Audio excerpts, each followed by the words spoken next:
জাতিকে বলে জানাচ্ছি, জেল বলে ভাবি না, শেল বলে ভাবি না। যতক্ষণ পর্যন্ত দেহে শ্বাস আছে ততক্ষণ পর্যন্ত হাদিসের অনুবাদ করবো ইনশাআল্লাহ। এই দেশের মাটিতে যদি হিন্দু কথা বলতে পারে, এই দেশের মাটিতে যদি ইহুদি কথা বলতে পারে, এই দেশের মাটিতে যদি খ্রিস্টান কথা বলতে পারে, আমি আব্দুল রাজ্জাক এই দেশের মাটিতে হাদিসের অনুবাদ করতে পারি। আমি এই দেশের মাটিতে হাদিসের অনুবাদ করতে পারি। দেশবাসী জেনে রাখো, দেশ শ্বাস থাকাকালীন অনুবাদ করবই করব। দেহে শ্বাস থাকাকালীন অনুবাদ করবই করব। নবী বলেছেন, আলী ছাড়বে না কোনো ছবি মূর্তি, সবকে ভেঙে খান খান করে দাও। তুমি ছাড়বে না কোনো উঁচু কবর, তুমি সবকে ভেঙে সমান করে দাও।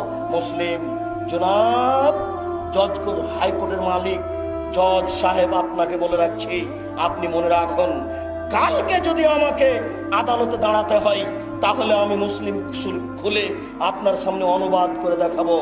আপনার কোনো পথ থাকবে না, আপনাকে লিখতে হবে আদেশ দাতার ফাঁসি ঘোষণা করা হলো আর অনুবাদকের আজীবন জেল ঘোষণা করা হলো।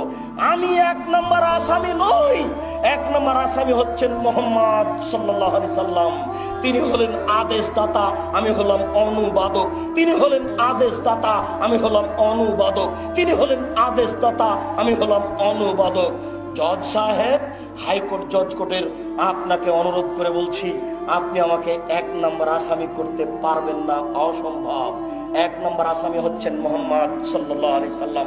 তিনি হচ্ছেন আদেশদাতা, আমি হলাম অনুবাদক। জাতিকে বলে রাখছি, জাতি যেন এই ছবি মূর্তিকে মরা পর্যন্ত কোনোদিন মূল্যায়ন না করে। যারা করে তারা মুনাফেক মুসলমান। ছবি মূর্তি মূল্যায়ন করার জিনিস নয়, এটা হচ্ছে একটা শিরকি নীতি। আপনাকে ত্যাগ করতে হবে। প্রতিপালক তুমি বড় দয়াবান, তুমি বড় রহমান, তুমি বড় ক্ষমাবান। তোমার দরবারে আশাধারী হয়ে বলি, তুমি শক্তিশালী, তুমি সব কিছু করতে পারো। তুমি এই মূর্তি প্রথা বন্ধ করো, তোমার দরবারে দাবি রইল। এই গভীর রাতে তোমার দরবারে আরো দাবি, এদেশে যারা মারা গেছে, যেসব মুসলিম নরনারী মারা গেছে, তুমি তাদের কবরের শাস্তি মাফ করো, আল্লাহুম্মা আমিন। যারা আমরা অসুস্থ, বাড়িতে হাসপাতালে আছি, তুমি তাদের আরো